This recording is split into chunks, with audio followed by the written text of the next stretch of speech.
आपको कुछ scientific name लिखने दिए थे, तो वो कैसे है। मैंगो का क्या साइंटिफिक नेम है, मैंगीफेरा इंडिका। देखिए जीनस कैपिटल आएगा फर्स्ट लेटर, और इंडिका का स्पीसीज का फर्स्ट लेटर क्या होगा, स्मॉलर, और दोनों क्या होंगे, अंडरलाइंड। ठीक है जी। हाउस फ्लाई का साइंटिफिक नेम क्या है, मुस्का डोमेस्टिका। पीज का पीसम सैटिवियम। टाइगर का पैंथेरा टिग्रिस। मैन का होमो सेपियंस। शार्क का सिलेची मोर्फा। ठीक है जी। ब्लू व्हेल का क्या है, बेलेनोप्टेरा मस्कुलस। ठीक है जी। डॉग का क्या है, कैनिस ल्यूपस फैमिलियर्स। नीम का क्या है, अजाडिरास्टा इंडिका। और लेमन का क्या था, सिट्रस लीमन। सिट्रस लीमन, ये 10 साइंटिफिक नेम थे। तो यहां पर आपकी वर्कशीट 1 खत्म होती है। अब मैं आपको कराऊंगा वर्कशीट 3, क्योंकि वर्कशीट 2 क्या है, मेरे से क्या है कि ड्यू टू सम रीजंस क्या है वो गुम हो गई है, वो मैं आपको कल मंगवा कर करवा दूंगा। तो वर्कशीट 3 क्या कौन सी थी, वर्कशीट 3 थी अपना चैप्टर था, देखो मैं बताता हूँ। वर्कशीट 3 बनाई थी मैंने चैप्टर बायोलॉजिकल क्लासिफिकेशन के ऊपर। किसके ऊपर, बायोलॉजिकल क्लासिफिकेशन। कौन सी दी है वर्कशीट, ये है worksheet number 3। Worksheet number 3। Worksheet number 3 के अंदर फर्स्ट क्वेश्चन था कि वो जीव जो क्या है, वो जीव जो क्या है, यूकैरियोटिक है। यूकैरियोटिक है, ठीक है जी। हीटरोट्रोपिक है, हीटरोट्रोपिक है। मोड ऑफ न्यूट्रिशन में कैसे, स्पेरोफाइटिक। स्पेरोफाइटिक, ठीक है जी। वो कौन से हैं, तो वो कौन से थे, सी फंगी। पहले का आंसर आएगा सी फंगी। सेकंड क्वेश्चन था कि आर.एच. विटकर ने क्या करा था 1969 में, किंगडम जो क्लासीफाई करे थे, क्लासिफिकेशन करी थी किंगडम की, किन बेसिस पे करी थी। उसमें से कौन सा ऐसा बेस था जो नहीं लिया। मैंने आपको पहले बताया था कि अगर लिस्ट में क्या है, कौन कौन सी उसकी लिस्ट थी, उसकी लिस्ट मैं बताता हूं। देखो आप एक बार कौन कौन सी लिस्ट ली थी। इस लिस्ट के बेसिस पे cell type, cell wall, nuclear membrane, organisation, cell well, mode of nutrition, phylogenetic relationship और रिप्रोडक्शन, इन बेसिस पे क्या करा था इन्होंने 5 किंगडम दिया था। ठीक है जी। अब मैंने आपको क्या कहा था, अगर ये इन्हीं में से ऑप्शन आ जाता है और ये पूछते कौन सा इसका आधार नहीं है, बेसिक नहीं है, बेस नहीं है, तो हमें क्या टिक करना है, ऑलवेज रिप्रोडक्शन। उसका आंसर भी क्या है, डी रिप्रोडक्शन।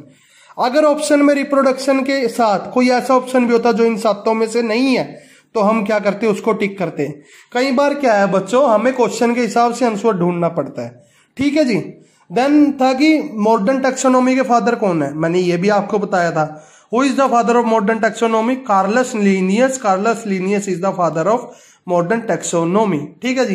देन अगला क्वेश्चन था कि किन क्या है, किन बेसिस पर, किन आधारों पर आर.एच. विटकर ने 5 किंगडम क्लासिफिकेशन करी थी। मैंने आपको बताया था सेल टाइप के बेसिस पे, कि सेल टाइप्स के बेसिस पे क्या आता है कि वो यूकैरियोटिक है या प्रोकैरियोटिक है। ठीक है जी। देन ठीक है जी, आप ऐसे लिखोगे कि सेल टाइप लिख दोगे on the basis of cell type whether they are eukaryotic और प्रोकैरियोटिक। दैट मीन्स क्या है, उनका क्या है, न्यूक्लियस वेल डिफाइन है या नहीं है। सेकंड था उनका सेल वॉल के आधार पर। थर्ड है उनका nuclear membrane, organisation level, cell wall, mode of nutrition, phylogenetic relationship और reproduction. These are the 7 basis on which R H. Whittaker classify the 5 kingdom. ठीक है जी। देन मैं आखिरी क्वेश्चन था कि किस आधार पर आप क्या है, डायग्राम आधार पर 5 किंगडम क्लासिफिकेशन को कैसे समझा सकते हो। तो मैंने देखो एक डायग्राम व्यू पे क्या किया था कि मैंने अपन ने क्या किया था, 3 लेवल पे हमने डिवाइड कर लिया था। न्यूक्लियस लेवल पे, बॉडी लेवल ऑर्गेनाइजेशन पे और मोड ऑफ न्यूट्रिशन पे। ठीक है जी। तो क्या था, पहला जिन ऑर्गेनिजम्स के अंदर न्यूक्लियस डेवलप ही नहीं है वो क्या थे, यूनिसेलुलर प्रोकैरियोटिक, जो कि क्या था, मोनेरा। ठीक है जी। इनके अंदर क्या था, प्राइमरी न्यूक्लियस, जिसको हम कहते थे न्यूक्लियोइड। देन वो ऑर्गेनिज्म जिनके अंदर क्या था, न्यूक्लियस डेवलप आ गए थे पर बॉडी लेवल ऑर्गेनाइजेशन क्या था, सिंपल था, यूनिसेलुलर था, उनको हमने क्या करा था, न्यूक्लियस के ऊपर रख दिया था और बॉडी लेवल ऑर्गेनाइजेशन से नीचे। वो कौन से थे, प्रोटिस्टा। इनमें कौन से, ये कौन से, यूनिसेलुलर यूकैरियोटिक। देन हमने क्या लिया था, अब जिन ऑर्गेनिजम्स के अंदर बॉडी लेवल भी अच्छा है, क्या है, मॉडिफाई हो चुका है और न्यूक्लियस भी मॉडिफाई है, यूकैरियोटिक है, उनको हमने किस बेसिस पर डिवाइड करा, मोड ऑफ न्यूट्रिशन। जो ऑटोट्रोपिक थे, जो अपना खाना खुद बना रहे थे, उनको हमने रखा प्लांट्स के अंदर। क्या थे ये प्लांट्स, ऑटोट्रोपिक थे, यूकैरियोटिक थे और मल्टीसेलुलर थे। और हीटरोट्रोपिक में कौन थे, जो अपना खाना खुद नहीं बना रहे थे। इसके अंदर 2 किंगडम आए, फंगी, और जिनका क्या था, मोड ऑफ न्यूट्रिशन स्पेरोफाइटिक, कि ये क्या थे, ये सड़े हुए जो गला सड़ा खाना आपका जो खराब हो उसके ऊपर क्या है, ये क्या कर रहे थे, सर्वाइव कर रहे थे, फीड कर रहे थे। ये भी कैसे थे, मल्टीसेलुलर यूकेरियोटिक।